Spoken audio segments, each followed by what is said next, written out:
ज़हर ज़िंदगी ड्रामे जी नेक्स्ट एपिसोड जेका सुभाणे शाम जो अचण वारी आहे, छा उन में हाणे छा थींदो तव्हांखे सॼी कहाणी ॿुधाईंदासीं। छा ओठे ऐं कमाल खान जो साथ हाकिम खान ॾींदो या न ॾींदो? छा उनखे रबनि वारनि जेको मोटाए छॾियो उनजी ॻाल्हि रब्बाना ऐं वारिस कान मञी? छा हाणे उहो साथ ॾेई करे रबनि खां बदिलो वठंदो हाकिम खान छो त उनजी बेइज़ती थी आहे उते, या वरी सब्र जो एतबार ॾियण थो कमाल खान खे चवंदो तूं सब्र कर? छा भुरो पैसो वठण में कामयाबु थी वेंदो ॾितू ऐं इन्हनि खां वांदनि खां? सॼो हाल हक़ीक़त तव्हांखे इन एपिसोड में ॿुधाईंदासीं दोस्तो।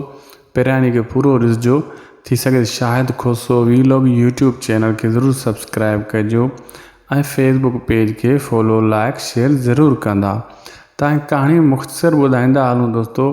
पोइ किस्त में तव्हांखे ॿुधायोसीं त हाकिम खान जॾहिं मिलणु ईंदो रबनि वारनि सां त उहे इन खे मना करे छॾींदा, यानी ठाह जूं ॻाल्हियूं कान कंदा। ईअं ई थियो, तव्हां ॾिठो त ठाह जूं ॻाल्हियूं रबनि वारनि कान कयूं ऐं कमाल हाकिम खान कावड़ जी वापसि वियो ऐं उहे ई ॻाल्हि कयईं कमाल खान खे। इहा बि ॻाल्हि कंदो त ठीकु आहे, तव्हां पंहिंजा ते सचा हो, तव्हांजी बेइज़ती थी आहे, मां तव्हांजो साथ ॾियण जे लाइ तयारु आहियां। अहिड़े हिसाब सां कमाल खान ऐं ओठे खे जेको आहे साथ हाकिम खान जो मिली वेंदो। लेकिन हू इहा ॻाल्हि बि कंदो त ओठे खे कमाल खान खे तव्हां थोरो सबुरु कयो, लेकिन मुड़दा कोन हाकिम ऐं इहो कमाल खान ऐं ओठो।